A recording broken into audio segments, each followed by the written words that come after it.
秋霜寒凉，老夫人身染风寒，缠绵病榻，念及远游亲眷，心中郁结，盼希儿归家，以解亲人思念。我离开益州时，祖母还精神矍铄，怎么会久病不愈了呢？往日她最是疼我必须回去看看。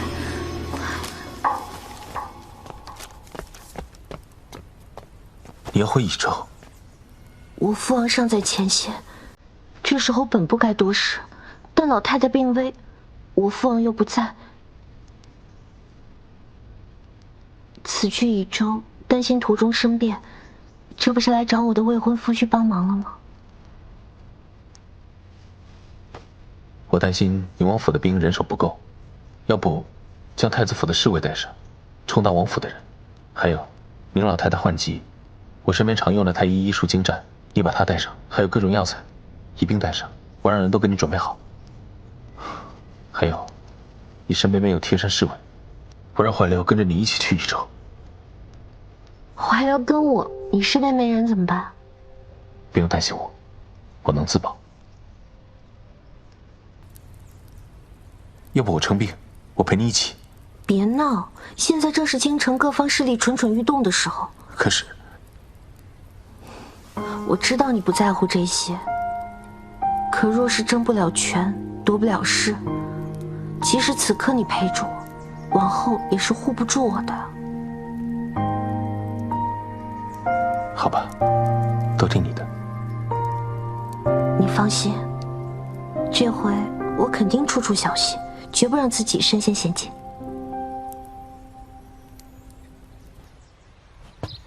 萧星恒，你都装了什么呀？我是去探病，又不是举家搬迁。多带点总是没错的，这些都是珍贵的药材。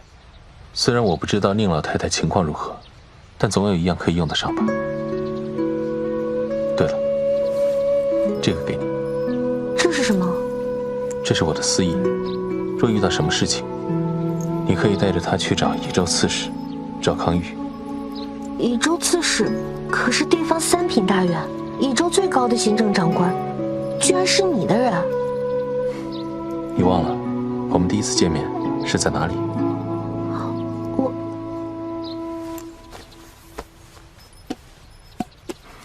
还有这个，送给你。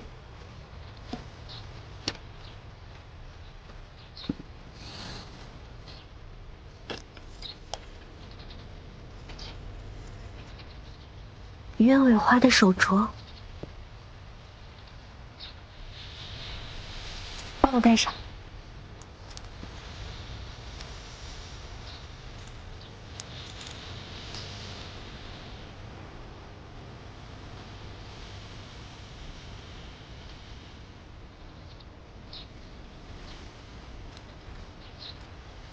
好看。一只手镯可不够，准备好聘礼，等我回来。好。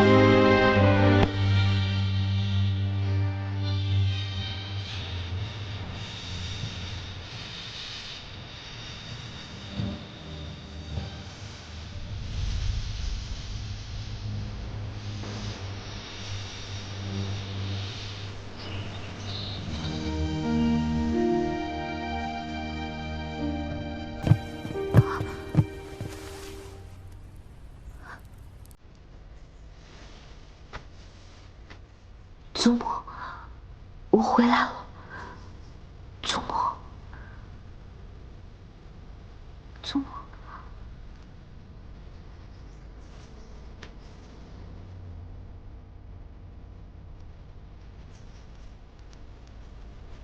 好，我的希儿回来了，回来了。祖母就是此刻去了，也心安了。祖母，你胡说什么？你还要长命百岁，健健康康的看我成婚呢。对了，我的希儿有对象了。定亲了，是太子，孙女马上就要成为太子妃了，祖母高兴了吧？高兴是高兴，可对方是天皇贵胄。以后我的希儿要被欺负了，该怎么办呢？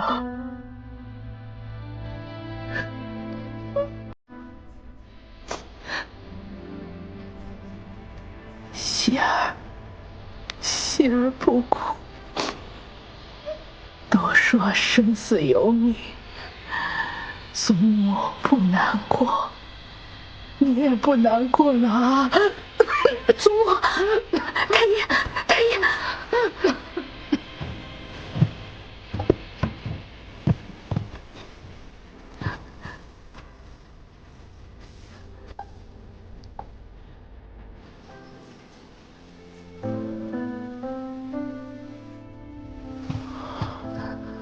回禀郡主，宁老太太得的是风寒，好在不是肺痨，应该是风邪入体，因年纪大了痊愈的慢，再加上治疗不当，炎症累积，才拖成了现在这样。可能治疗？可以的，只是所需药材珍贵，好在咱们来益州前，殿下为您准备了大量药材，正好可以用上。只是宁老太太年岁高了，这病恢复得慢，急不得。能治就好。哎，臣这就去准备。祖母，你听到了吗？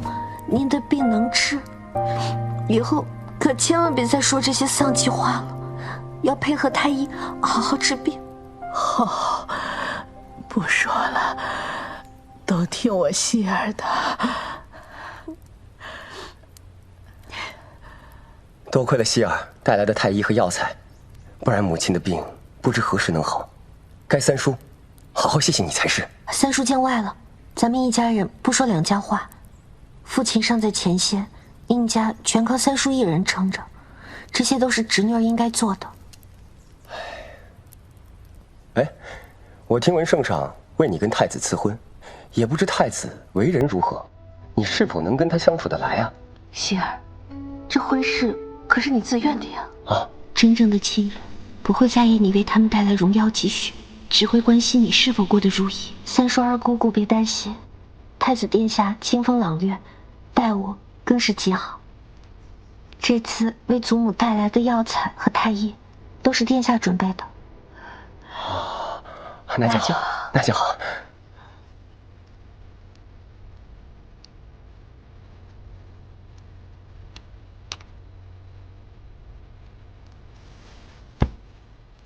谈恋爱可真愁人啊！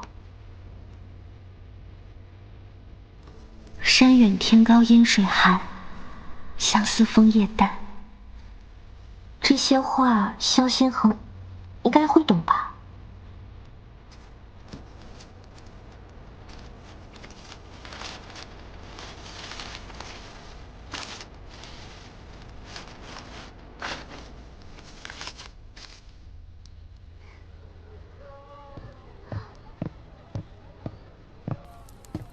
小姐，您的点心。哎，管家。哎，外面怎么这么多哭闹声啊？我这几天看到好多人家都在办丧事。最近城中死了许多人吗？最近不知道是不是入冬的原因，城中好多老人都患了风寒，都挨不住了。按理说今年冬天还没有去年冷，但这1个月陆陆续续走了好多老人。都是在这1个月里？是，就是这1个月，连那个棺材铺的生意都好了很多。哎，小姐，您是觉得哪里不对吗？总觉得哪里怪怪的，难道是我想多了？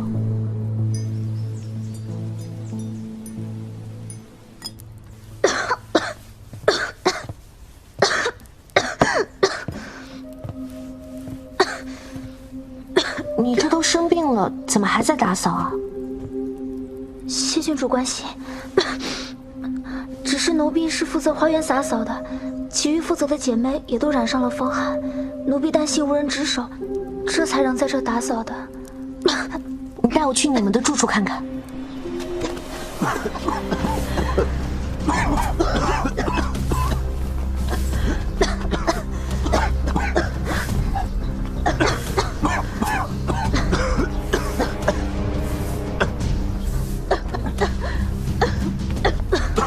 这么多人都染病了，府上郎中就没来看看吗？回郡主，府上郎中来瞧了，说是普通风寒，也都给开了药，可有痊愈的？说来奇怪，好似还真没有痊愈的。不过大家都只是咳嗽，并没有其他什么毛病。因为怕影响主子，所以我们染病的也都没敢往内院去。今日实在是没有人手了，奴婢才带兵进。没有别的症状，只是一直在咳嗽。小美，去吩咐外面所有的人都远离这个院子。华流，去找些侍卫，将宁府暂时封了，让他们远远守着，不许任何人出去。我这就去。哎，你别出去，就待在这儿，想办法传令出去就是了。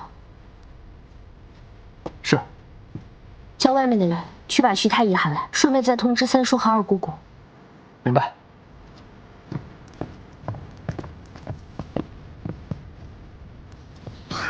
哎，别进来！希儿，这是发生什么事了？你快出来！对啊，我怀疑这里的人得了疫症。疫症？还请太医做好万全准备后，再进来为众人接诊。是，臣这就去准备。有劳了。希儿，这当真是疫症吗？瘟疫向来令人谈之色变，若真是疫症，那可就不单是宁府的事情了。还不确定，我也希望是虚惊一场，但结果可能会不尽如人意。三叔，还请您将宁府立刻封闭，将所有的下人都盘查一遍，将染病的和未染病的人全部单独隔开。内院也要排查，特别是松鹤院，我担心祖母的病。你放心，我知道怎么做，我这就去。可是希儿你，以防万一，我也需要一同被隔离。这怎么行呢？我怎么向大哥交代？三叔别担心，有徐太医在呢。现在控制住疫症才是最要紧的。行，我这就去。走。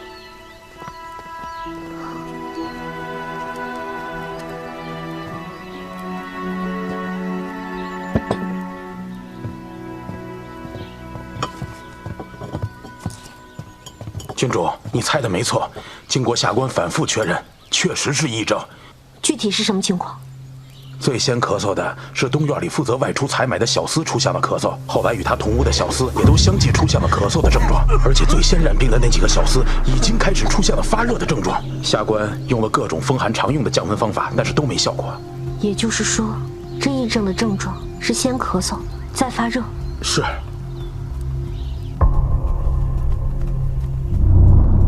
那祖母一直咳嗽，会不会也是？郡主请放心，宁老太太虽然也有咳疾，但是肺病，脉象也跟这些患了疫症的人不同。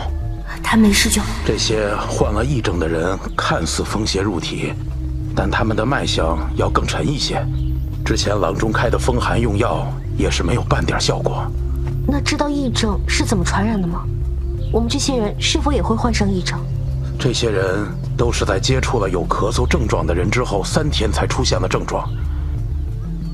也就是说，只要观察3天，没有出现咳嗽症状的，均是没染上的。是的，郡主在这儿已经待了3天没有症状，所以郡主已经平安无事了。宁府应该没有新增的感染者了吧？没有，幸亏郡主当机立断，及时封住了小院儿，所以疫情才得以控制，没有在宁府传播下去。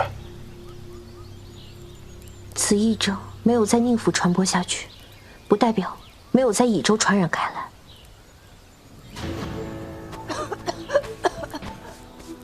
可是明明已经传播1月有余，为什么城中一点防疫措施都没有？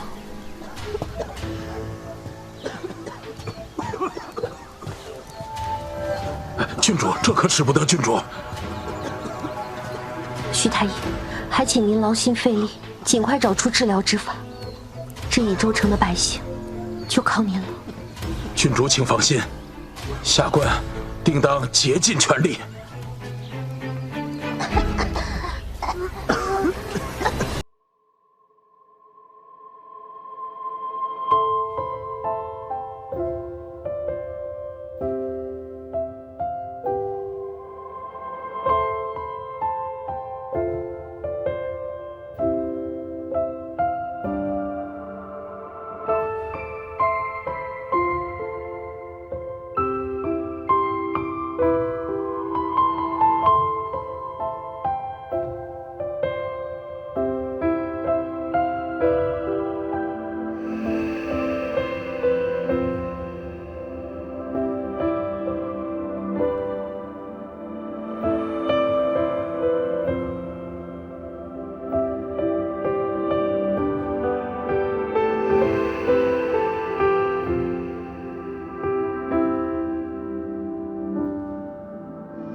殿下，益州传来消息，说是发生了瘟疫，圣上已经秘密下旨封城，现下正召集各位大臣殿前商议。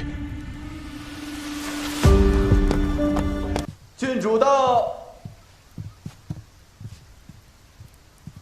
不知岳西郡主到访，下官有失远迎。赵大人多礼，倒是我突然来访，惊扰了大人。啊，哪里，郡主客气了。此次到访是因瘟疫一事。不瞒郡主，下官收到宁家消息的当天，已经找大夫确认了瘟疫一事，当即将此事上报朝。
避免瘟疫流传出去。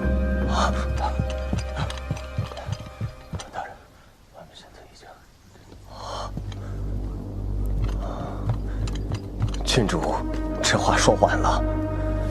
下官刚刚收到消息，益州城门已经从外面封闭，现在的益州无人能出。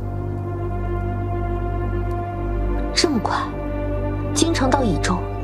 不论是一差800里加急，还是飞鸽传书，最快都要10日才能送达。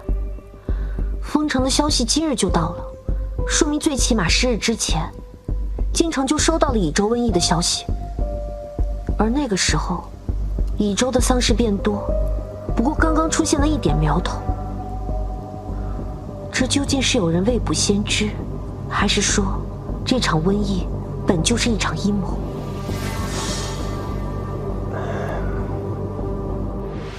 其他几个都送过来了。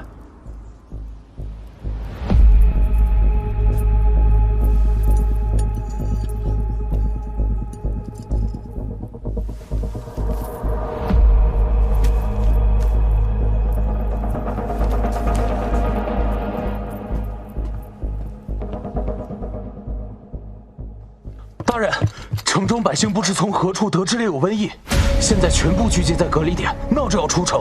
守城士兵喊着要将他们格杀勿论，我们快拦不住了。哎，快我们出城！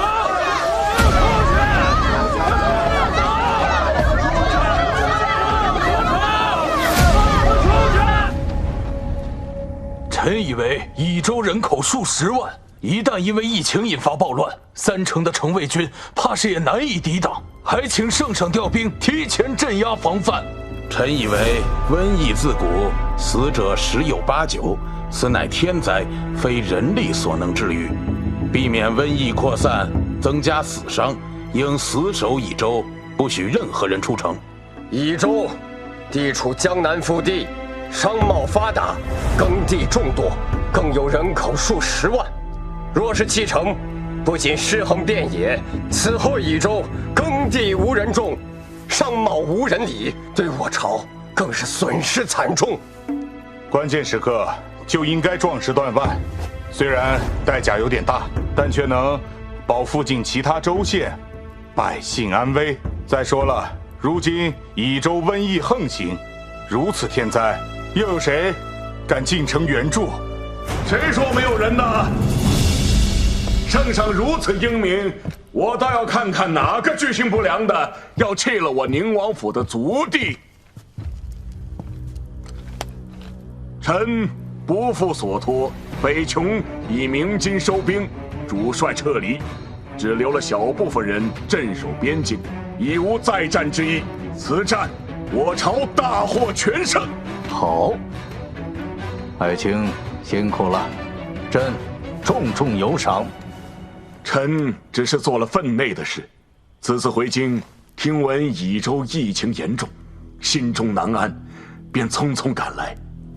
未曾换甲，还望圣上恕罪。哎，无妨，爱卿担忧家人乃人之常情，何罪之有啊？既然爱卿回朝，那你对益州的疫情可有对策呀？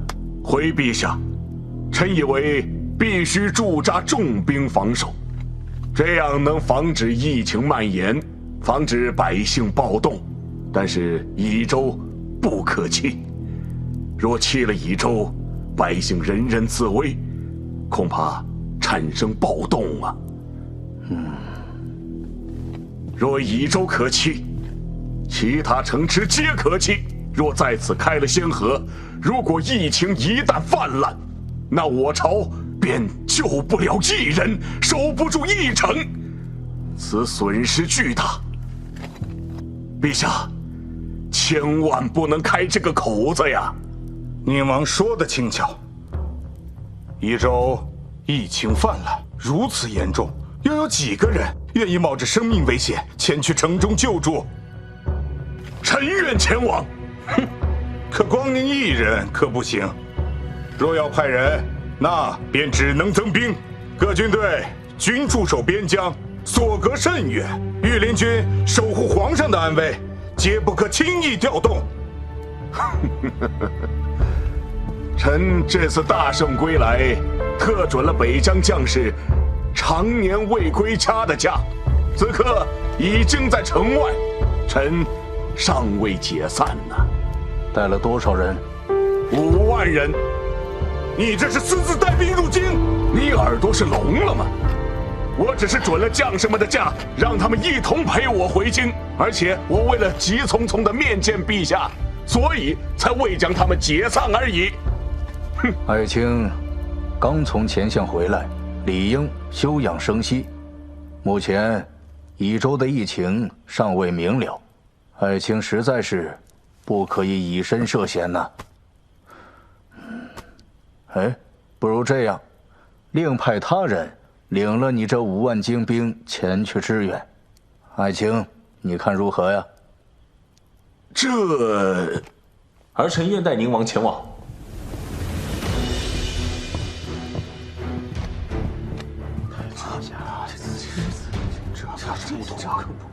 你是一国太子，怎可以身涉险呢？正因为儿臣是太子，所以应该以天下万民为己任。益州不仅有儿臣的爱人，还有我大理数10万臣民。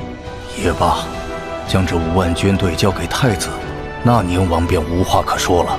既如此，着太子领5万精兵前往益州赈灾吧。儿臣领命。多亏殿下传书，我才带回这么多将士，不至于让益州成为一座孤城啊。还是要多谢君主。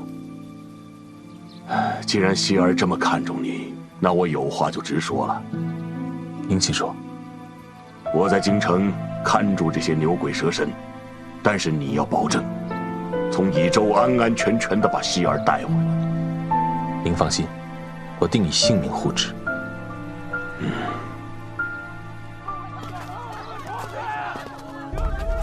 郡主，虽然城门被封，但我有办法送您出去。你能送我1人出去，但能送宁家那么多人出去吗？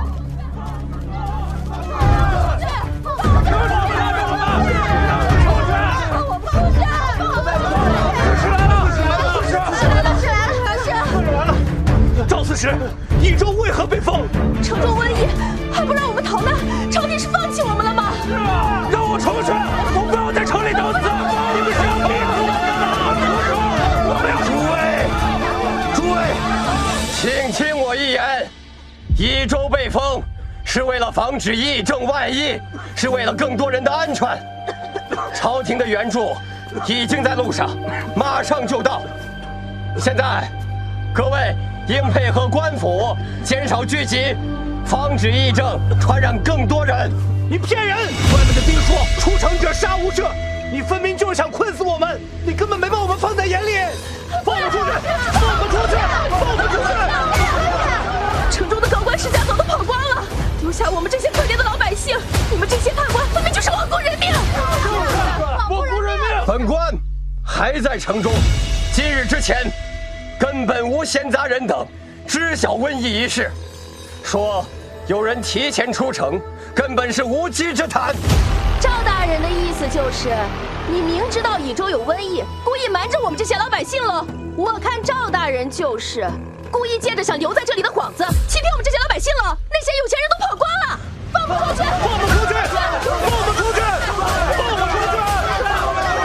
放不出去！今日带的人多吗？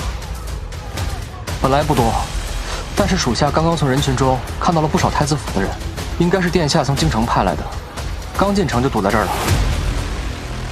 通知宁府所有的侍卫和府兵，要他们全部赶来城门，维护秩序。加上新来的人，应该能拦住这些百姓一时片刻，不让他们冲出城了。你能从人群中直接把他单拎出来吗？我看他面生不像益州人，也没在这次病源中见过。明白，郡主放心。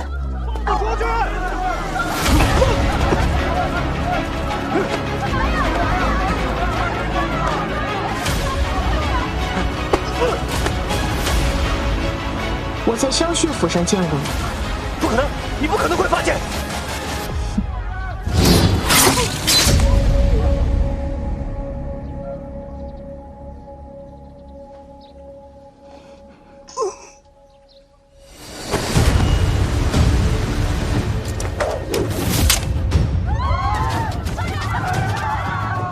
大家不要被奸人怂恿蛊惑，速度离去，免得伤了自己。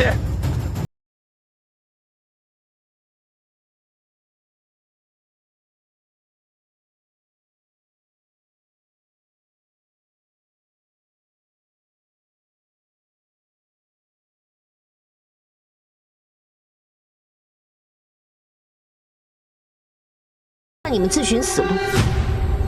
你们以为你们人多，城外的士兵就拦不住你们吗？你们确定要拿命跟城外那些带刀带枪的士兵拼上一拼吗？那你说怎么办嘛？出城是死，留在这里也是死，那让我们怎么办嘛？是吧？是不是？大家说是不是啊？放不出去！谁说留在城内就是死啊？此疫症不是不治之症，太医和大夫们都在研究治疗之法。若你们出去后发病，试问，又有哪个大夫敢接诊？又有哪个大夫能比城中的大夫更加知晓治愈之法？更何况朝廷的援助已经在路上了，未染病的人，只要听从官府的安排，就不会被传染，也不会有性命之忧。你又是何人呢？你怎么能保证朝廷来的是援兵，而不是来困死我们的？就是。况且那些有钱人都跑了。就是啊，不知道真的还是假的。是。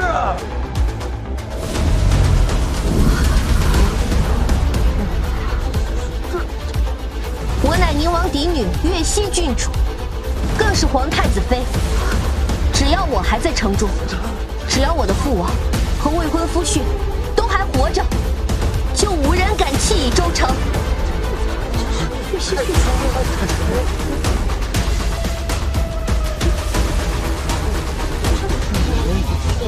真的假的？你见过岳小姐？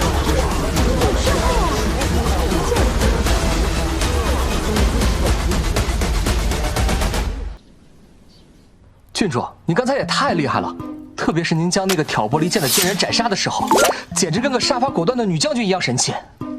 说实话，刚刚那么多人盯着我，腿脚发软，头皮发麻，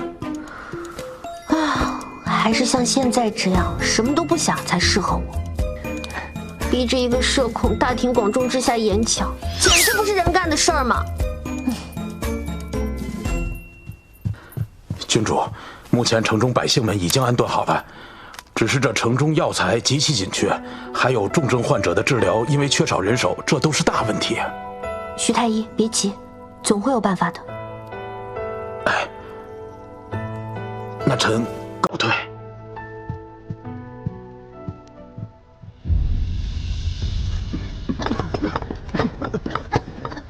这个马上磨好。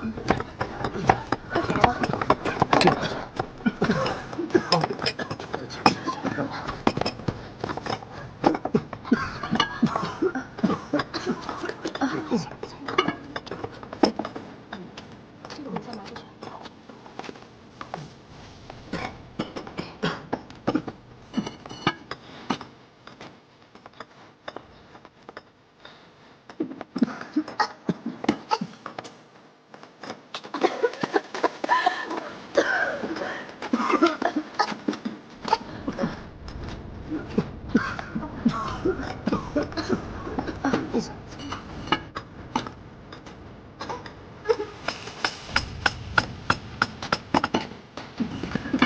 这个拿去煎。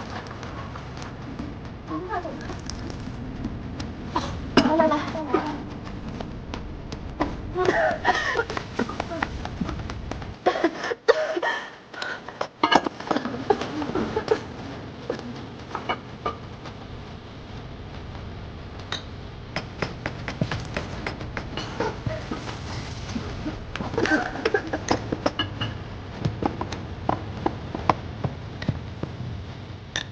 我先来。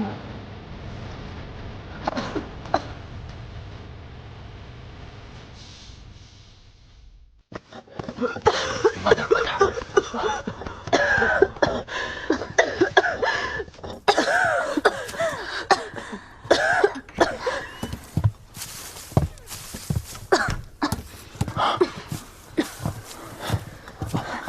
见过郡主。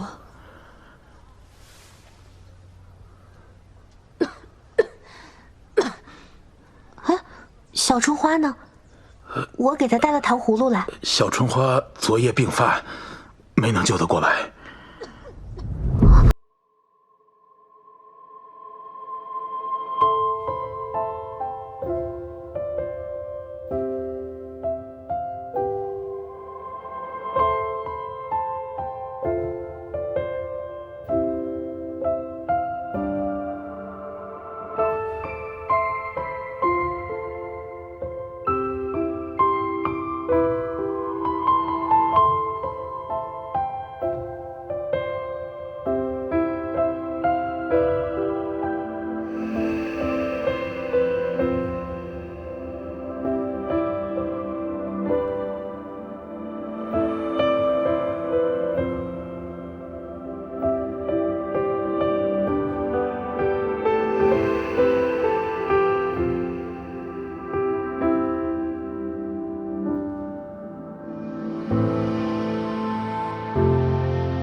打听到了吗？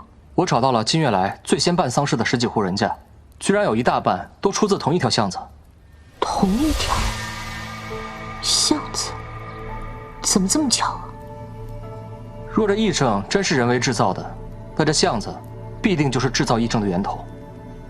你马上出发，挨家问一下，看看他们平常生活所需的物资的采买和用水都是哪里取得的。是。看来这场瘟疫的背后有更大的阴谋。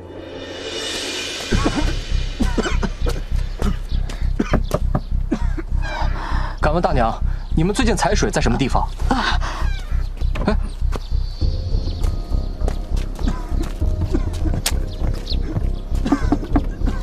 请问一下，你们最近采水都在什么地方？就在那个地方。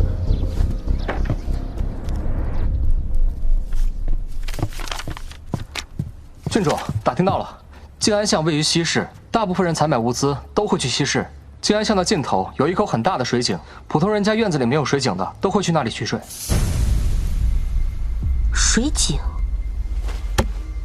那去水井看看。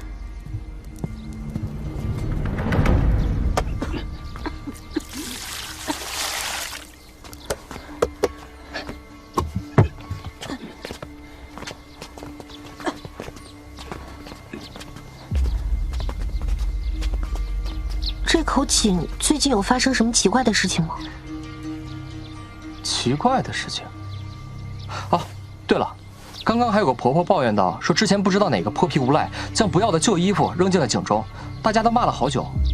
旧衣服？去请徐太医过来，让他带人验验这口井。是。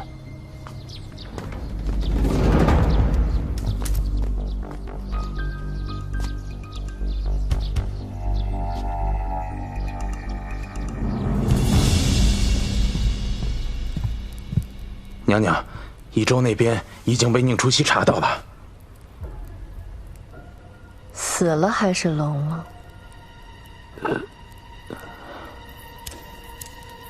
我要你们有何用啊？一群人斗不过一个小丫头片子，还有脸来见本宫？他还是杀了不就完了？这么简单的事还来问我？废！宁初熙背后有宁王，有太子，益州刺史对他都是言听计从。我们的人在聚众的时候还被他抓了杀鸡儆猴，他身边还有一个身手不凡的护卫，想要下手恐怕很难。他在益州待了那么久，竟然没染上疫病，还真是命大。他到益州的时候，宁府里已经有人咳嗽、高热，但他反应太快了，迅速把众人隔离了。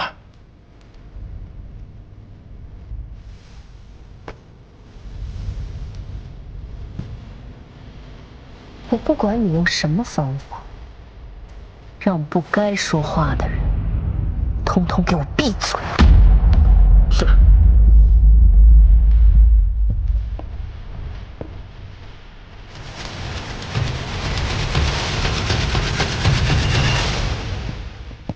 郡主，附近所有的药商把药价翻了几10倍，再这样下去，整个王府掏空也无济于事。周围几个县呢？都一样。看来他们是有备而来。是啊。郡主小心！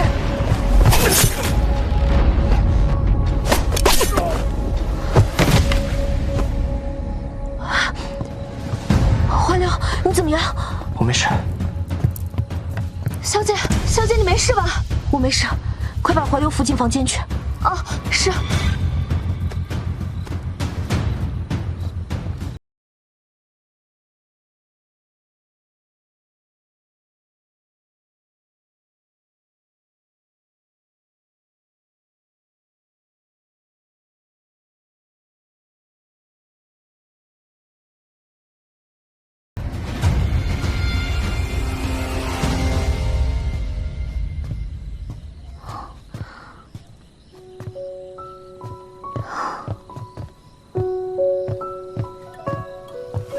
太医，郡主，还好，那一刀扎进去的位置不深，万幸避开了脏器，再加上治疗及时，怀流已无生命之忧了。那这伤不会有什么后遗症吧？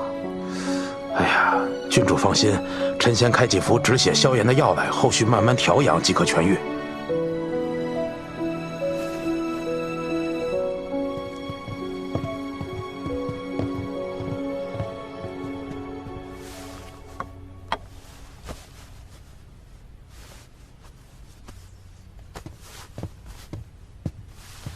郡主，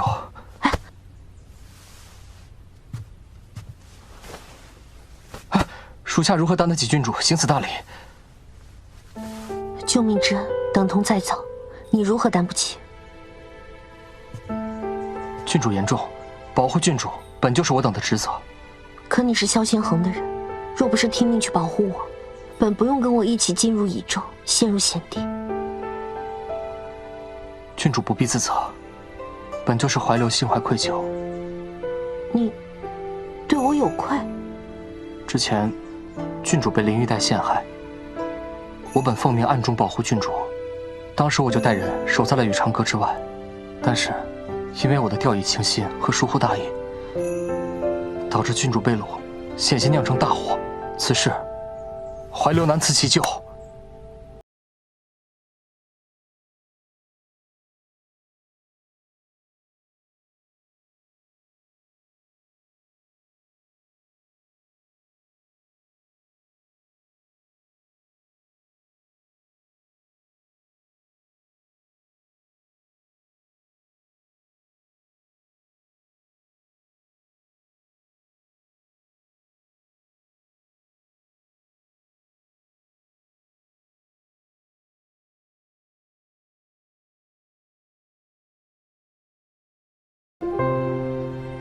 谢谢你告诉我这些，但无论如何，你救我的这份恩情也是实打实的。小姐，小姐，收到消息，殿下他们已经到城外了。不好了，不好了，玉安堂出事了！许是这伙人知道刺杀失败的消息，又得知朝廷援兵马上就到，因此想在这里不顾一切取我性命。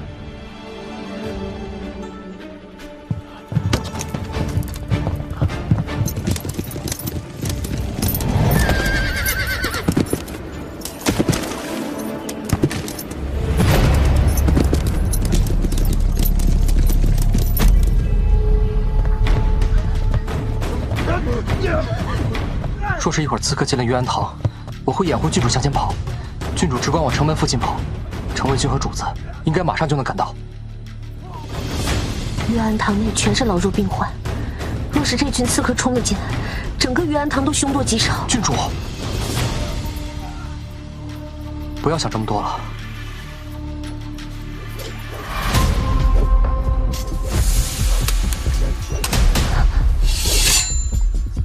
郡主准备好，一会儿我让您跑，您就立即往前跑，千万不要回头。别动了，还不赶紧走！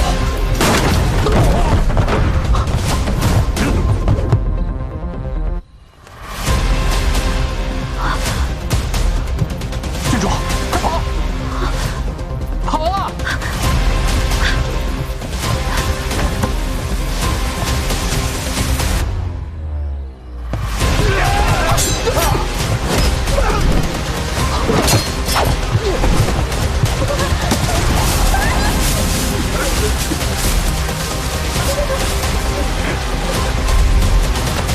跑快一点，跑快一点，跑得再快一点！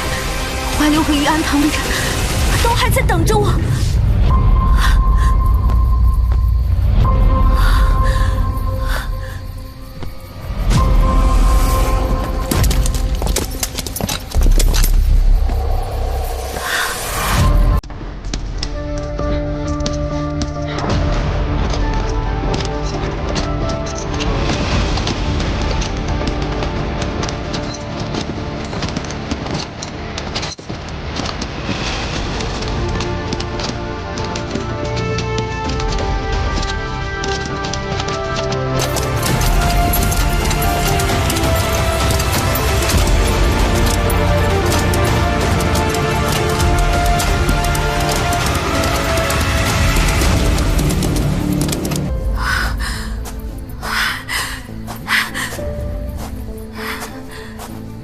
跑快一点，跑得再快一点！怀留和玉安堂的人都还在等着我。希儿，小心好，玉安堂，快去救援！快点！所有人留下，保护郡主安全。是，撤。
殿下，这次瘟疫是有蹊跷，牵扯众多，殿下还需多加小心。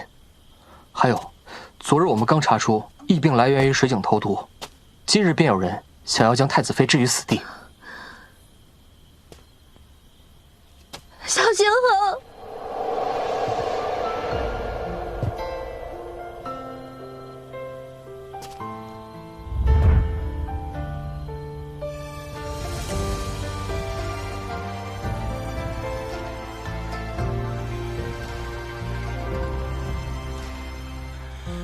只是一眼于世人间，山海万千不再鲜艳，我们在不知不觉间系上了红线，时间的线一起直面，花落之间再爱一遍，将化作风和你缠绵，走过了四海八荒，穿越了人海苍茫。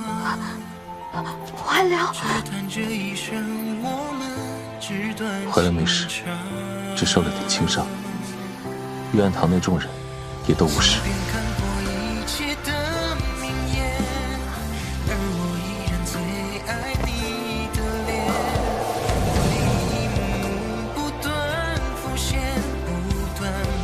你先好好回宁府休息，后面的事情我会处理。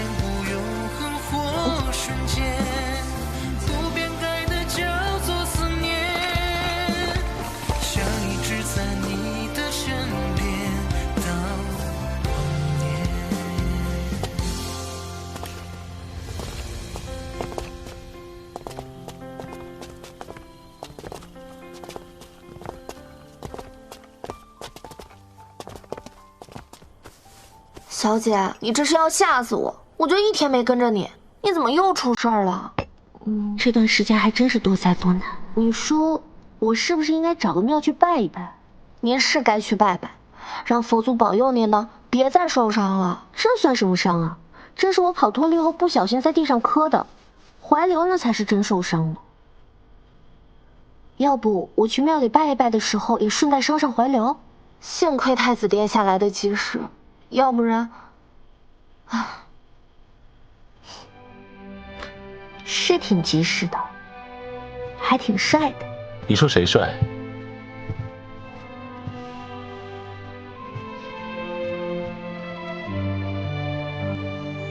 我怀流的伤怎么样了？严重吗？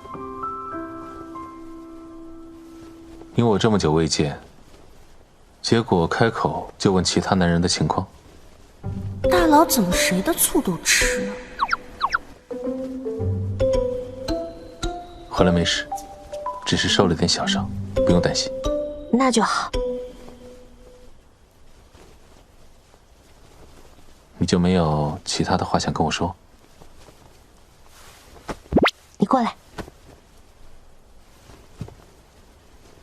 再过来点儿。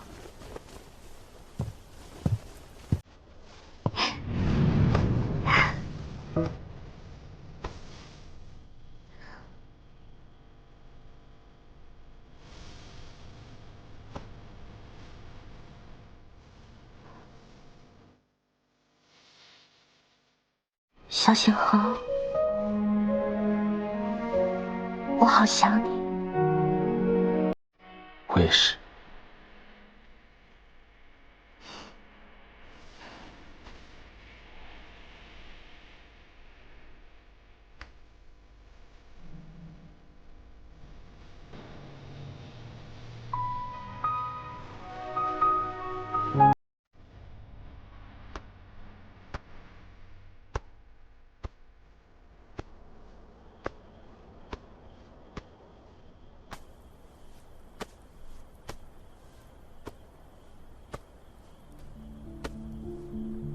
小星河，我好像知道什么叫一句话可以定人生死，一句话可以夺人性命的感觉。那种情况下，以一人性命镇住场面，这是最好的选择。而且你杀的那个人，也不是无辜的。你没有错。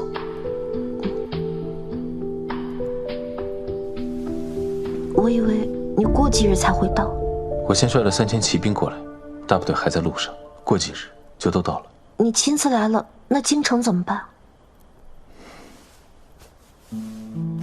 无妨，宁王已经先回京了，有他在，那些人不敢轻举妄动。这场瘟疫应该是萧旭主导的，但萧汉也参与进来了。的确，瘟疫不仅是冲着我来的，更像是冲着整个宁府和乙州来的。若是宁府和乙州出事，老头子在前线必然会受影响。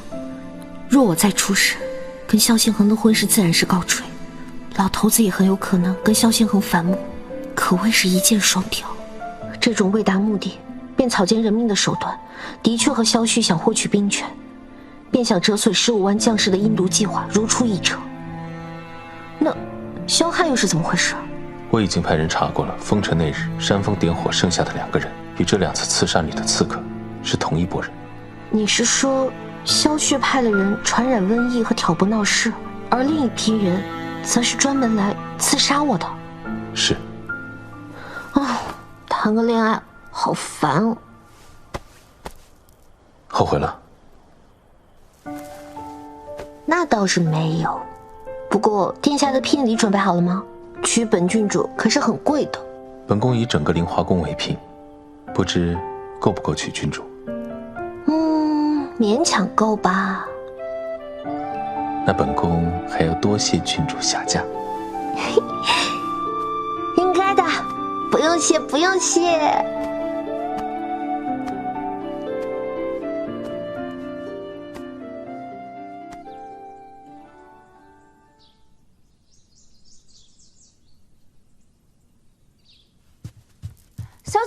小姐不好了，府外被一群世家子包围了，他们叫嚷着要让小姐出面呢。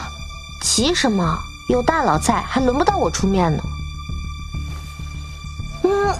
安心躺平就是啦。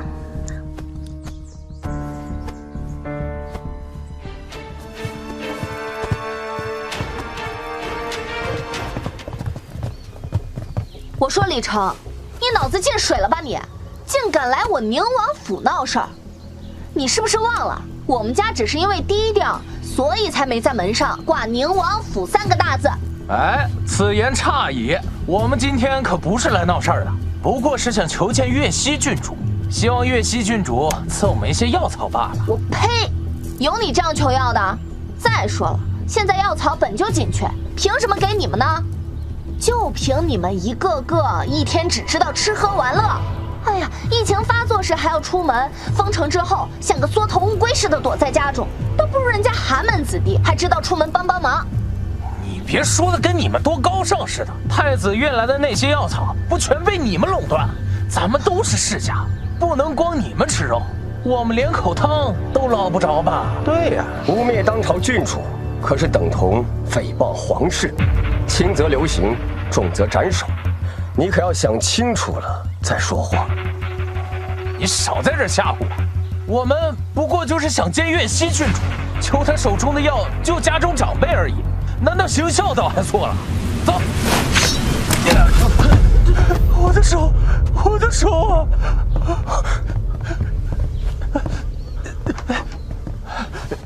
拜见太子殿下，拜见太子殿下。哪来的狗东西，也敢找岳西郡主的麻烦？殿下饶命！小的只是因为家父患病，这才想向郡主求药，一点都没有为难郡主的意思啊！留你一命，是因为你是为了尽孝。如今所有的药材由官府统一配送，优先给玉安堂、道观、书院的患者使用，其他警患可及的人，且等上些时日。朝廷派来的药材已经在路上，再过不久，人人都可以吃上药。若有单独需要提前用药者，不用来宁府，尽管来找本宫。可还有疑问？没有，还不快滚！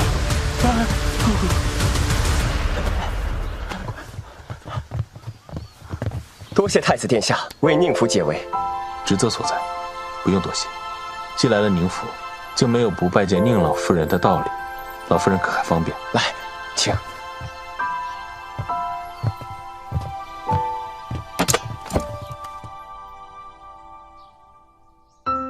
上就是年关了，殿下一个人身在益州，无亲无故的，若不介意，就在府上过节吧。是，祖母。哎，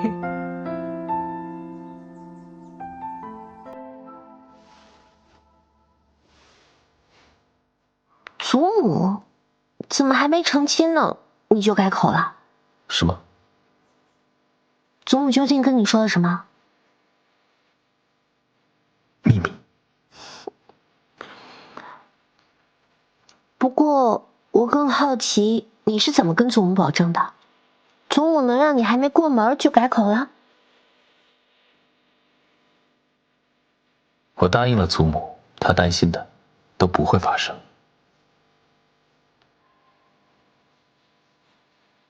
啊，对了，祖母还让我来府上过年。祖母还真把你当自己人了。早晚都是一家人。那我的家庭地位不是有威胁了？有你，才有家。主子，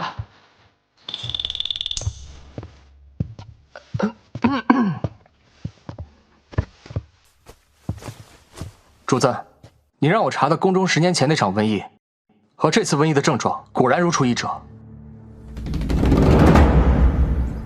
10年前瘟疫，难道是小说中我还漏了什么重要信息吗？10年前到底发生什么了？是瘟疫。卷宗记载，那17名宫女死前半个月，先是先后出现发热、咳嗽、高烧，再然后就是呼吸困难，这些病状跟如今益州城的瘟疫一模一样。主子，益州瘟疫，萧兴亨已经查到我们了，至多10日，他便会带着证据回到京城。之前让你们查的事，查得怎么样了？的确如您所料，当年叶庭那场来势汹汹的瘟疫，与如今益州城内爆发的瘟疫症状一模一样。属下翻阅了当年记录叶庭瘟疫的卷宗，确定益州城瘟疫与当年叶庭的瘟疫的确同宗同源。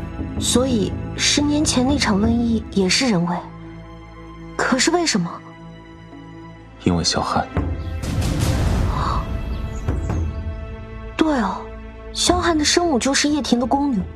那希儿，如果这背后之人与我猜测一致，那此事就非同一般。我必须马上回京一趟。那我跟你一起去。不行。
小汉，你今日又在玩什么新游戏？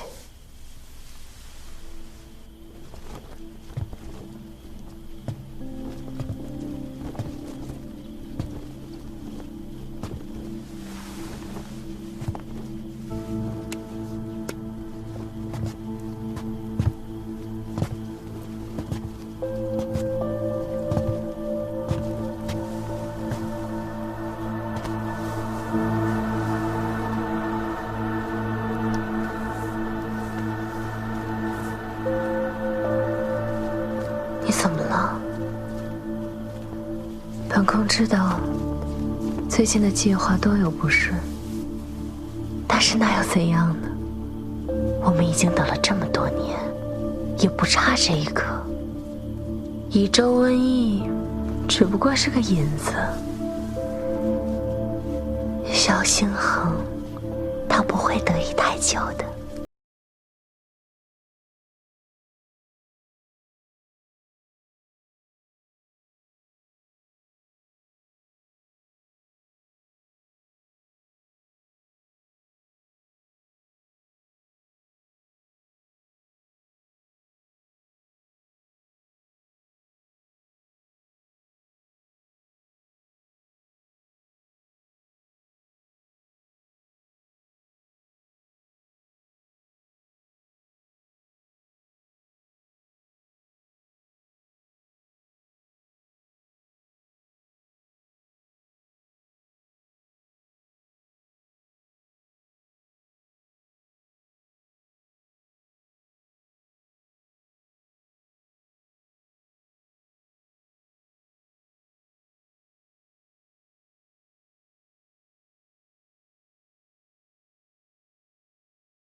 你想听什么？是不是想听我说我不忍、不怨、不信？的确，除了小心求证，我也曾试图说服过自己，这不过是巧合。可是贵妃娘娘，这一州城百姓的瘟疫，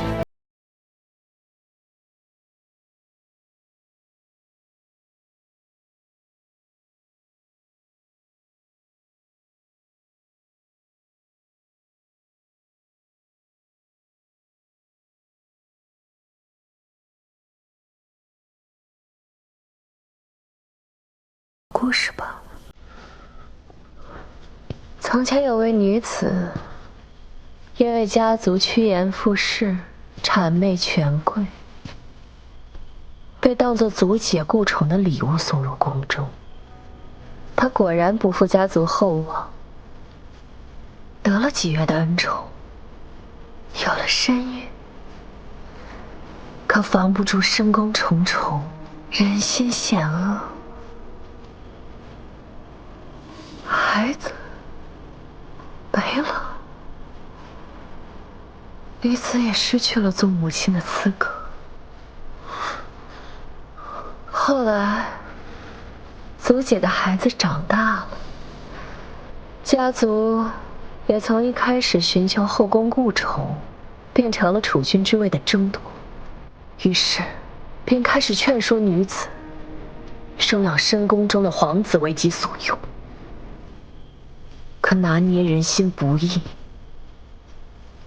不能找后宫中有母族作为依靠的皇子，只有一无所有、深陷绝望的孩子，才能被铸成最听话的头。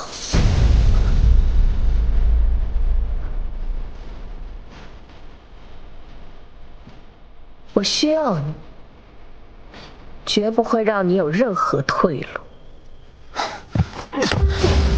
所以，你杀了我的母亲，那是因为她该死。身为宫女，却有了皇子，即便是本宫不动手，她在这深宫也活不久。所以，从一开始就是算计。你说过，你从来不相信任何人，但你竟相信我不会杀你，真是可笑。10年前，我以为你是我深渊里照进那一道光，可你却也是将我推进深渊之人。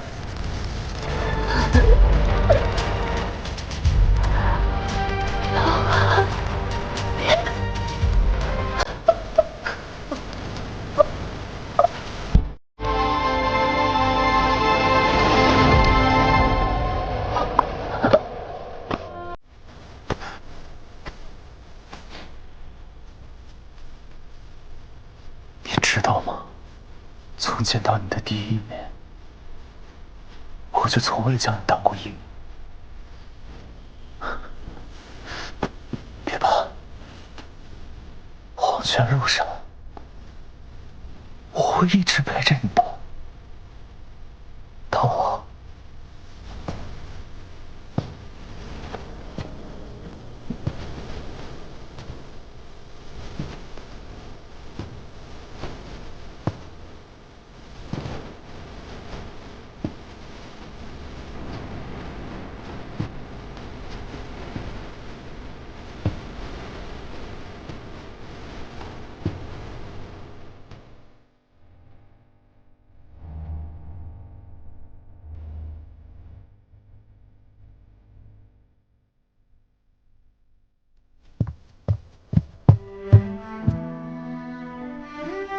没想到，在我死之前，我还能见到你。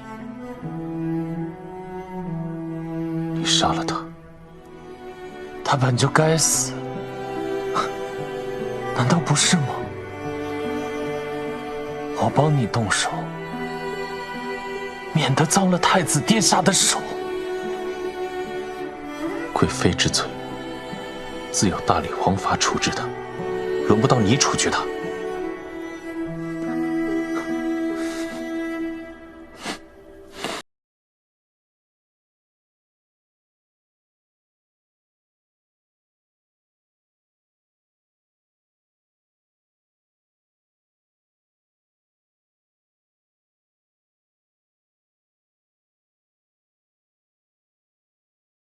苦难的男人。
再执迷不悟了，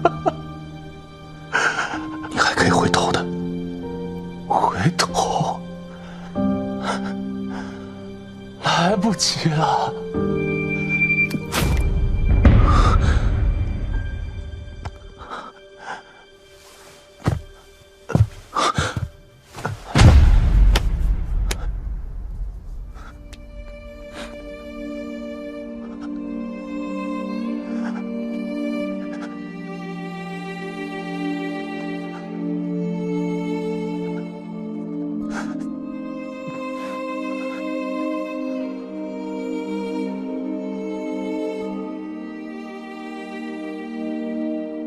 从今往后，有我在，就不会有人敢欺负你了。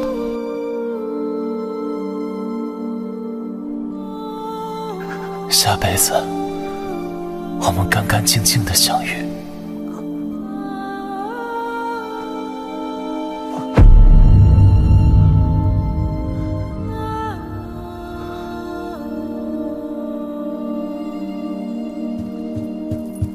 他们。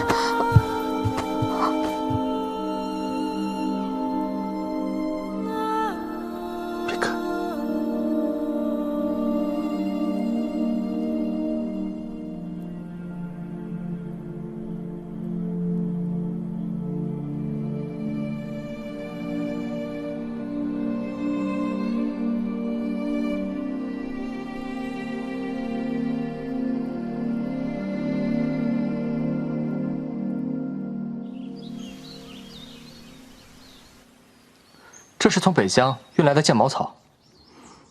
剑毛草是什么？北疆人有用剑毛草煮水的习惯，他们认为剑毛水不仅能驱寒，还能辟邪，所以好些人在遇到没事时，便喜欢煮剑毛水沐浴，或者在严寒时用以驱寒。难道这就是治疗瘟疫的药？不好，我已经拿了一些给太医，让他给乙州病患的士兵先喝下了。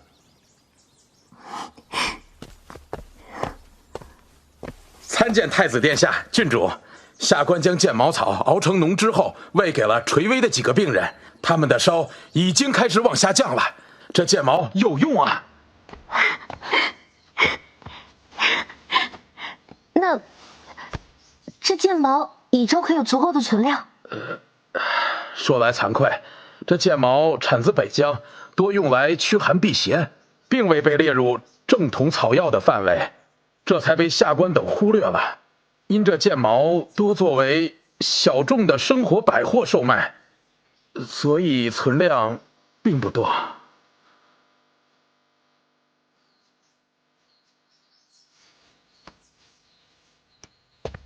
无妨，我已经令人去将周围几城的存货先调到乙州急用，一会儿再去给其他几州去信，让大家一起帮忙，令朝廷倾力从北疆运送剑毛过来。只要这疫情有了治疗方法，解封乙州不过是时间问题。既然这剑毛草出自北疆，看来孙贵妃这一次的计划，萧许也必然参与其中。是啊，就是他一直在勾结北疆的大皇子啊。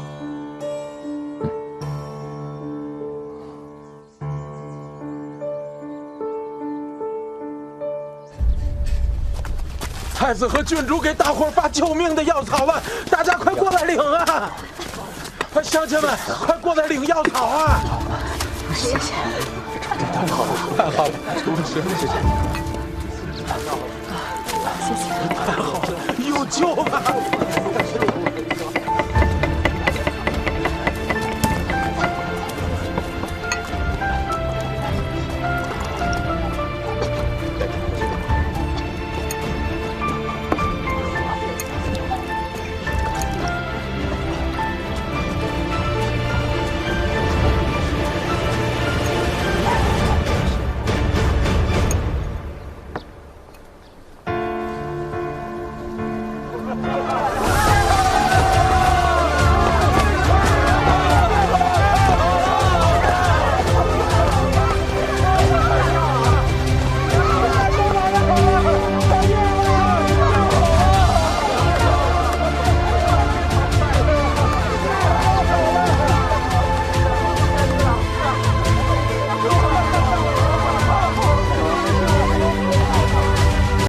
记得点赞关注哦。